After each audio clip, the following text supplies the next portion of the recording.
Ito ang tunay na kapalit ng masayang Disyembre. Ang utang ay hindi lang problema sa pera. Isa itong posisyon ng kahinaan. Kapag may utang ka, mas kaunti ang kaya mong tanggihan. Mas konti ang kaya mong ipaglaban. Mas madali kang pumayag kahit ayaw mo. Sabi ni Seneca, walang mas alipin kaysa sa taong akala'y malaya pero nakatali sa pangangailangan. At ganito gumagana ang bitag. Sa Disyembre, binibigyan ka ng emosyon. Sa Enero, sinisingil ka ng realidad. Kaya maraming tao ang bumabalik sa trabaho na tahimik. Mas matiisin, mas masunurin. Hindi dahil gusto nila, kundi dahil kailangan. Ang utang ang modernong tanikala. Wala itong kadena, pero may takot, may pressure, may pagkaubos ng dignidad. At habang iniisip mong babawi ako next year, mas lalo kang lumulubog. Dito malinaw ang Stoic lesson. Ang tunay na kalayaan ay hindi gaano kalaki ang kita mo, kundi gaano kaliit ang kontrol ng utang sa desisyon mo. At sa susunod na kabanata, makikita mo kung paano sinasadyang sirain ng sistema ang katawan mo mismo para mas lalo kang mawala ng lakas na kumawala. Number 10. Pagsira sa katawan, pagsira sa isip. May isang bagay na madalas binabaliwala pero kritikal sa Stoic philosophy. Ang katawan ay kasangkapan ng isip. Kapag sinira mo ang katawan mo, huwag kang magtaka kung sabog din ang pag-iisip mo. Tuwing dulo ng taon, pare-pareho ang eksena. Sobra ang alak, sobra ang asukal, sobra ang pagkain na walang sustansya, sobra ang puyat. At lahat yan, tinatawag na enjoy lang.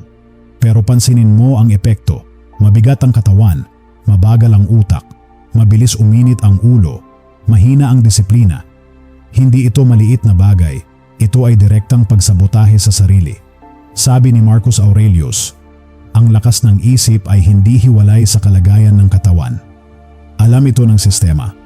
Ang pagod na tao ay hindi nag-iisip ng malalim. Ang lasing na tao ay hindi nagpaplano. Ang taong kulang sa tulog ay madaling magdesisyon ng mali. Kaya sinasabay ang lahat ng sobra para pagsapit ng Enero, wala ka ng lakas para kumontra. Pagod ka, kaya tatahimik ka. Mabagal ka, kaya susunod ka. Mahina ka, kaya tatanggap ka na lang. Ito ang dahilan kung bakit ang Stoic ay disiplinado sa katawan.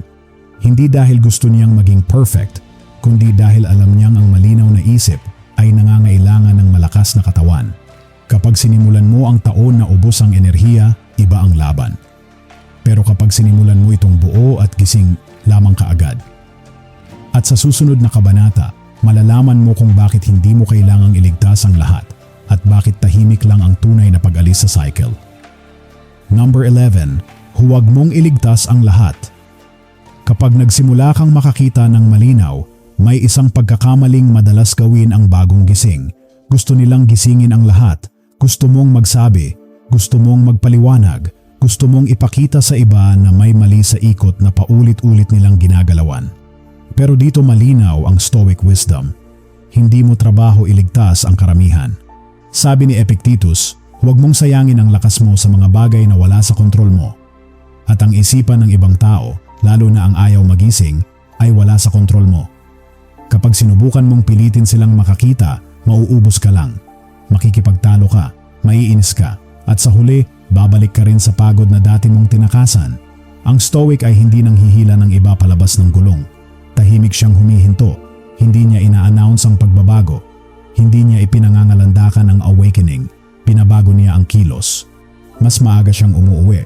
Mas konti siyang gumagastos. Mas madalas siyang tumatanggi.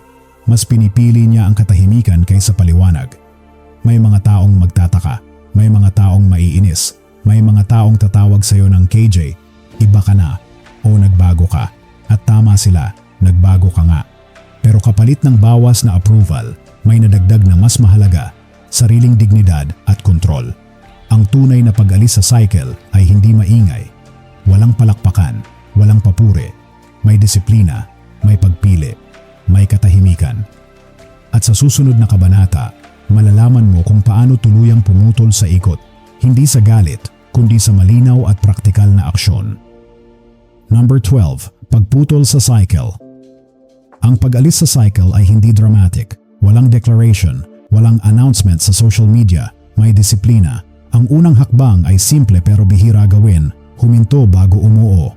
Kapag may imbitasyon, sale o pressure, huwag agad sumagot.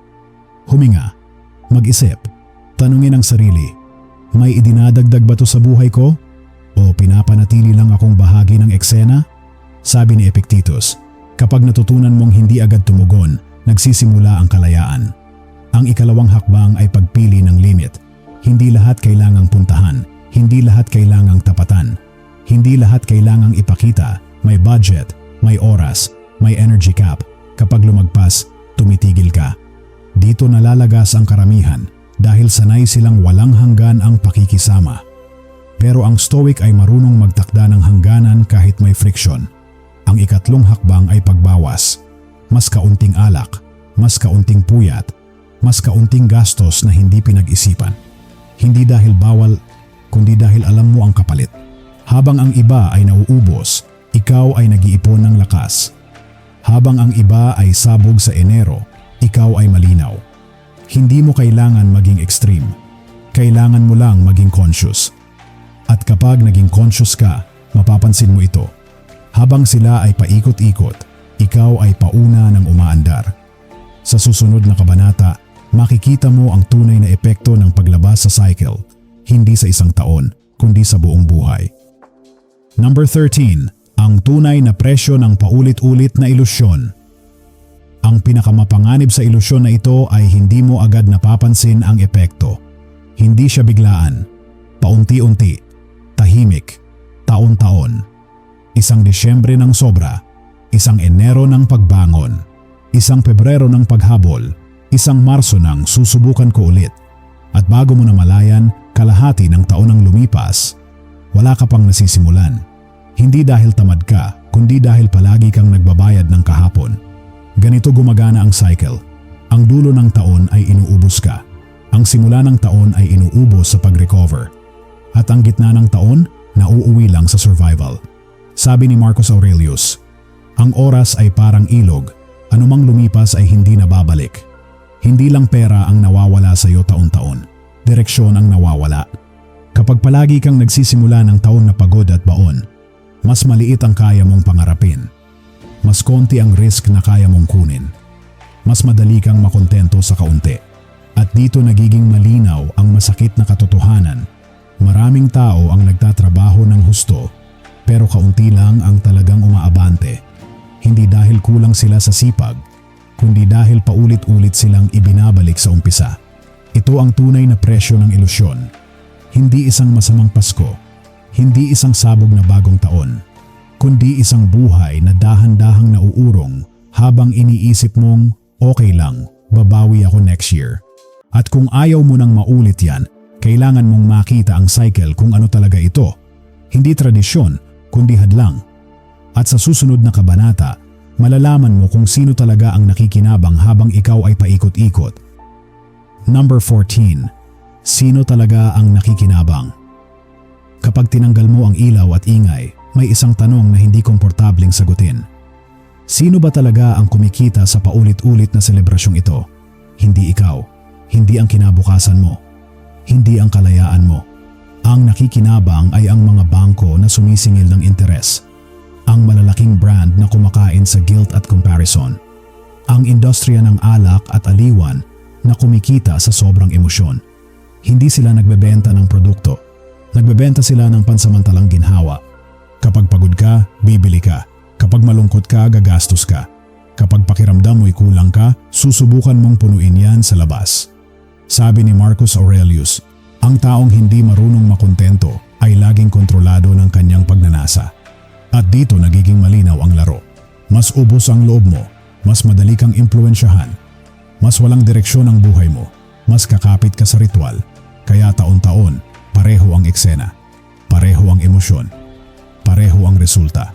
At habang iniisip mong deserve ko to, may ibang tahimik na nagsasabing, ulit tayo next year. Kapag nakita mo na kung sino ang panalo, hindi ka na basta-basta sasabay.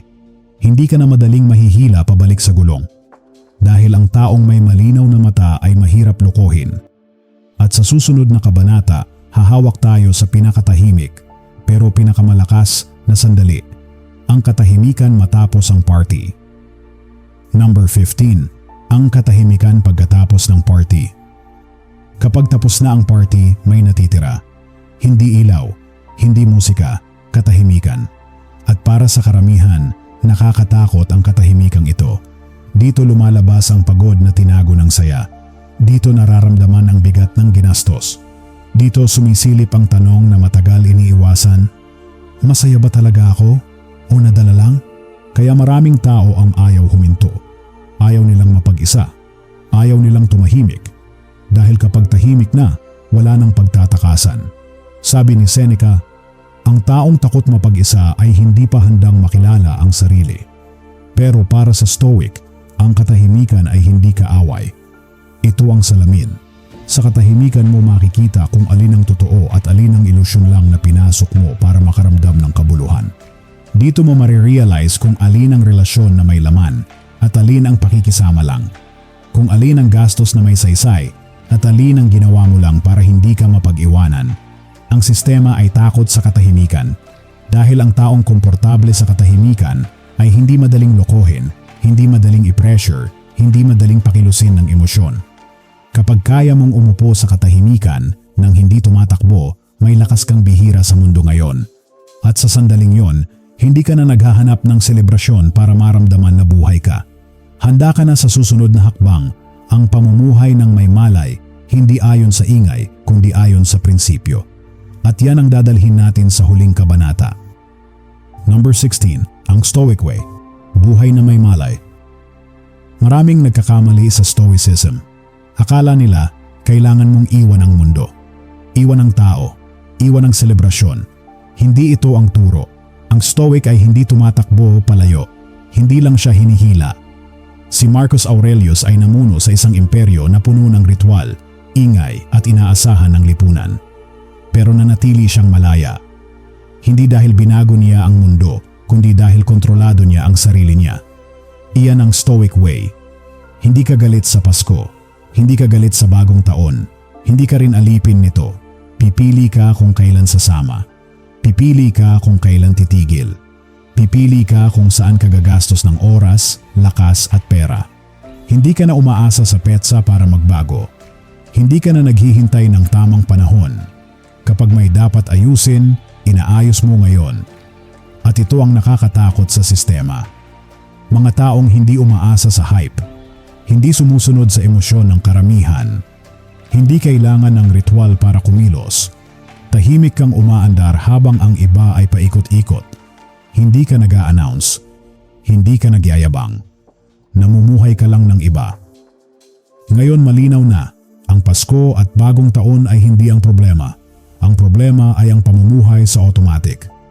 Habang ang karamihan ay nagtatapos ng taon na pagod, baon at lutang, ang taong may malay ay nagtatapos na buo, gising at may direksyon. Hindi ipinapangako ng Stoicism ang peking kaligayahan.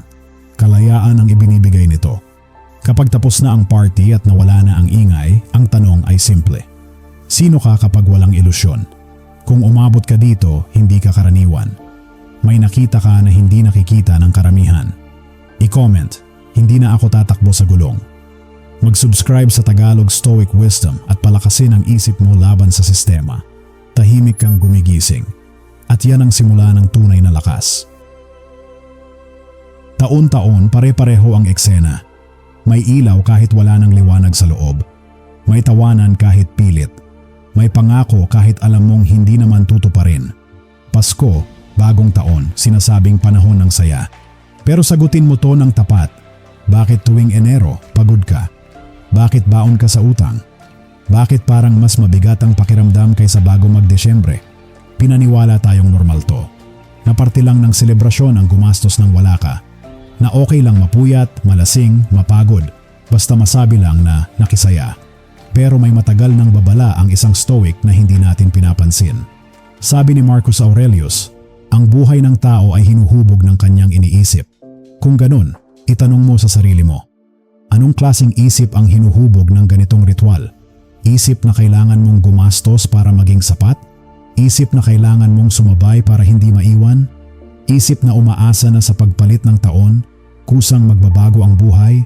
Hindi ka lang nagse-celebrate, may sinusunod kang script. Isang script na hindi ikaw ang sumulat. Tuwing Disyembre, pare-pareho ang galaw ng lahat. Pare-pareho ang kanta. Pare-pareho ang post sa social media. Pare-pareho ang pangakong next year, aayusin ko na. At tuwing Enero, pare-pareho rin ang resulta. Pagod, tahimik na stress. At tanong na hindi sinasagot, bakit parang wala namang nagbago? Kaya bago ka ulit sumabay sa ingay, huminto ka muna sandali. Pag-isipan mo to, talaga bang selebrasyon to? O isa lang malaking ilusyon na paulit-ulit mong pinapasukan? Kung handa kang makita ang hindi sinasabi ng karamihan, ituloy mo ang pakikinig. Dito nagsisimula ang paggising. Number 1. Ang ilusyon ng selebrasyon.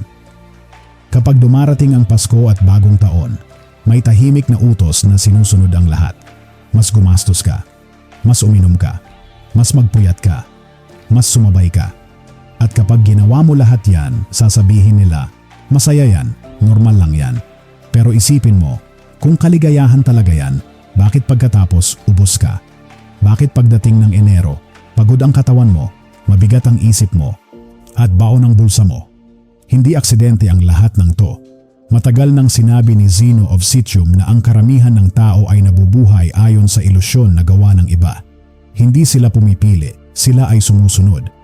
Ang Pasko at bagong taon sa modernong anyo nito ay naging ritual ng distraction. Nilalayo ka nito sa pag-iisip.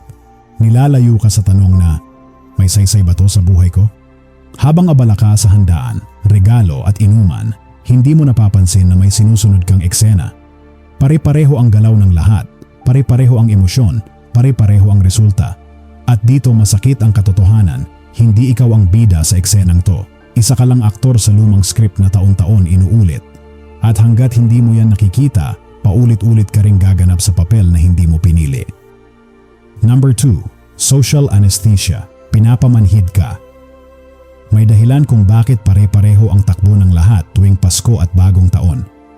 Hindi ito basta tradisyon, isa itong social anesthesia, pampamanhid sa isip. Habang abala ka sa pamimili, handaan, inuman at pakikisama, may isang bagay na tahimik na nangyayari, humihinto ka sa pag-iisip. Hindi mo tinatanong kung kailangan mo ba talaga ang ginastos mo. Hindi mo iniisip kung bakit obligado kang sumama kahit pagod ka na. Hindi mo pinapansin kung bakit parang wala ka ng choice kundi sumabay. Ito ang lakas ng ritual. Kapag ginagawa ng lahat, nagmumukhang normal. Kapag normal, hindi na kinukwestiyon. Sabi ni Marcus Aurelius, ang tao ay nagiging alipin ng mga bagay na hindi niya tinatanong. At kakaunti ang mas hindi tinatanong kaysa sa mga petsang ito. Tuwing dulo ng taon, pare-pareho ang script. Pare-pareho ang kanta.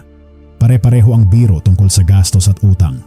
At pare-pareho ang linyang, okay lang yan, minsan lang naman sa isang taon. Pero yan mismo ang pampamanhid. Kapag sinabi mong minsan lang, pinapayagan mong maulit. Kapag tinawanan mo ang pagod at pagkabaon, tinatanggap mo ang sistema. Habang ikaw ay abala at manhid, gumagana ang makina. Ikaw ay pagod. Ikaw ay ubos. Ikaw ay tahimik na sumusunod. At kapag ang isang tao ay masyadong pagod para magtanong, masyadong abala para mag-isip, at masyadong sanay para kumontra, madali na siyang kontrolin. At yan ang hindi sinasabi ng selebrasyon. Number 3. Pressure, hiya, at paghahambing. Isa sa pinaka-epektibong sandata ng ilusyon ay hindi pera, hiya at paghahambing. Tuwing Pasko at bagong taon, may tahimik na boses na bumubulong sa'yo. Sumabay ka. Huwag kang KJ. Ano na lang sasabihin nila? Kapag hindi ka bumili, malamig ka raw. Kapag hindi ka sumama, may problema ka raw. Kapag hindi ka gumastos, madamot ka raw. Hindi ito simpleng opinyon ng tao. Isa itong psychological pressure na matagal nang hinubog. Sabi ni Epictetus, hindi ang mga pangyayari ang gumugulo sa tao, kundi ang paghusga niya sa mga ito. At ang paghusga mo ngayon ay hindi na galing sa'yo. Galing ito sa mata ng iba. Social media ang nagpapalala nito. Lahat mukhang masaya. Lahat mukhang buo ang pamilya. Lahat mukhang successful. Pero hindi mo nakikita ang utang. Hindi mo nakikita ang away. Hindi mo nakikita ang pagod kinabukasan. Nakikipagkompetensya ka sa eksenang hindi totoo. At kapag gumastos ka para lang hindi mapag-iwanan, hindi ka na namumuhay ayon sa sariling prinsipyo. Nabubuhay ka ayon sa takot na hindi ka sapat. At doon nagsisimula ang pagkawala ng kalayaan. Hindi dahil sa sistema lang, kundi dahil pumayag kang sukatin ang sarili mo ayon sa opinyon ng iba. Number 4. Sobra sa lahat, katawan, isip at pera. Mapapansin mo to kapag huminto ka sandali at nagmasid. Tuwing dulo ng taon, hindi lang pera ang nauubos, ikaw mismo ang nauubos. Sobra ang alak, sobra ang pagkain, sobra ang puyat, sobra ang gastos. At lahat ng sobra tinatawag na deserve mo yan. Pero ang tanong, deserve mo bang maging mabigat ang katawan? Deserve mo bang maging makupad ang isip? Deserve mo bang magsimula ng taon na may bitbit na pagod at utang? Alam ito ng sistema. Alam nilang ang taong lasing ay hindi malinaw mag-isip. Ang taong puyat ay madaling maimpluwensyahan. At ang taong may utang ay bihirang tumanggi. Sabi ni Seneca, ang pinakamalaking kayamanan ay ang pagkontrol sa sarili. Pero paano mo kokontrolin ang sarili mo kung ang katawan mo ay sinabotahe? Kung ang isip mo ay mabagal? Kung ang pera mo ay hawak na ng takot? Hindi aksidente ang lahat ng to. Ang sobrang kaligayahan sa Disyembre ay sinusuklian ng kahinaan sa Enero. Pagod kang bumalik sa trabaho. Mas konti ang pasensya mo. Mas madali kang sumunod. At habang iniisip mong normal lang to, unti-unti kang hinuhubog bilang taong hindi na lumalaban, kundi nag-a-adjust na lang. Ito ang tunay na presyo ng sobrang selebrasyon. Hindi lang hangover, kundi ang pagkawala ng lakas para kumontra. Number 5. Ang pinakadelikado, ang automatic na ngiti.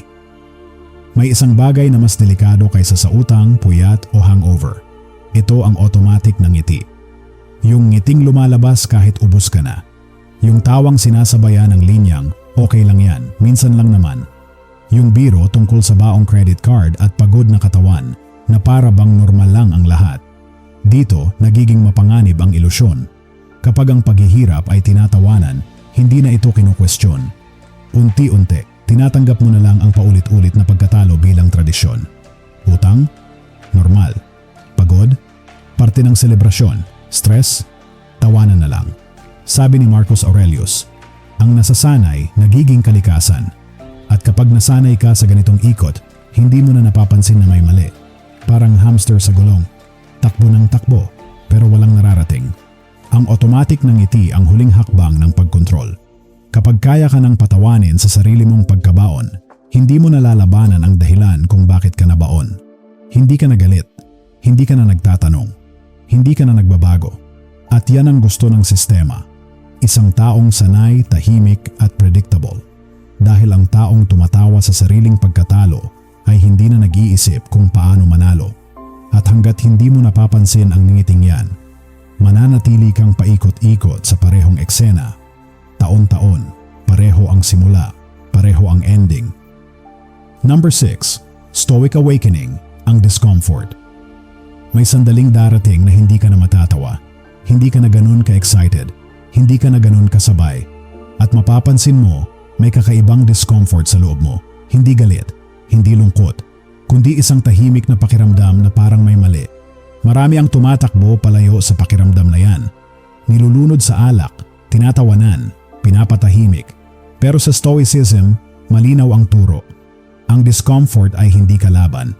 Ito ang simula ng kalinawan. Sabi ni Epictetus, ang pagising ng isip ay nagsisimula kapag huminto ka sa automatikong reaksyon. Kapag hindi ka na agad sumasabay, kapag hindi ka na agad umuoo, kapag hindi ka na agad gumagastos, may puwang na nabubuo. Sa puwang na yon, nagsisimula kang mag-isip. Gusto ko ba talaga to? May ambag ba to sa buhay ko? O ginagawa ko lang to dahil ginagawa ng lahat? Dito nagsisimula ang Stoic Awakening. Hindi sa pagsigaw, hindi sa pagre-rebelde, kundi sa pagpili na hindi na maging automatic. Hindi ibig sabihin nito na galit ka na sa Pasko o sa bagong taon. Ibig sabihin lang, hindi ka na alipin ng emosyon ng karamihan. At kapag naramdaman mo ang discomfort na yan, huwag mo itong patayin, pakinggan mo. Dahil ang taong marunong makaramdam ng hindi komportable ay taong malapit ng makalaya. At sa susunod na bahagi, malalaman mo kung paano eksaktong ginagamit ng sistema ang emosyon para ibalik ka sa gulong kahit gising ka na. Number 7. Psychological engineering ang end of year. Kapag gising ka na, mapapansin mo ito. Hindi aksidente ang nararamdaman mo tuwing dulo ng taon. Ito ay disenyo. May 4 na emosyon na sabay-sabay na pinipindot ng sistema. Guilt, comparison, pressure, at false hope. Guilt, dapat may regalo ka. Comparison, buti pa sila masaya. Pressure, sumabay ka, minsan lang to. False hope, next year, babawi ako. Kapag sabay-sabay gumana ang 4 na yan, bumabagsak ang rational thinking ng karamihan. Hindi ka bumibili dahil gusto mo. Bumibili ka dahil nahihiya ka. Hindi ka sumasama dahil masaya ka. Sumasama ka dahil ayaw mong maiwan. Ito ang buhay na ginagabayan ng panlabas na emosyon. Eksaktong kabaligtaran ng Stoic freedom. Sabi ni Epictetus, ang malayang tao ay hindi umaasa sa mga bagay na wala sa kanyang kontrol para makaramdam ng kabuuan. Pero tingnan ang karamihan. Kapag walang handa, kulang ang pakiramdam. Kapag walang post, parang walang saysay. Kapag walang gala, parang talunan. Hindi ito natural, ito ay itinanim.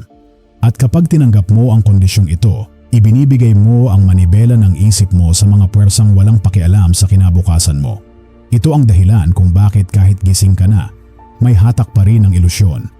Hindi dahil mahina ka, kundi dahil matagal na itong pinagplanuhan. At sa susunod na kabanata, makikita mo ang isa sa pinakamapanganib na bitag ng lahat. Ang paniniwalang may magic ang paglipat ng taon. Number 8. Ang illusion ng next year. Isa ito sa pinaka-epektibong kasinungalingan na ibinenta sa tao na may kapangyarihan ang paglipat ng taon. Pagpatak ng 12:00, may tahimik na paniniwala na parang may marireset, na bukas iba ka na next year mas disiplinado ka na, mas maingat, mas responsable. Pero ang totoo, walang nagbabago dahil lang nagpalit ang petsa. Sabi ni Epictetus, hindi ang mga pangyayari ang humuhubog sa tao, kundi ang kanyang mga ginagawa araw-araw. Ang problema sa next year mentality ay simple pero mapanganib.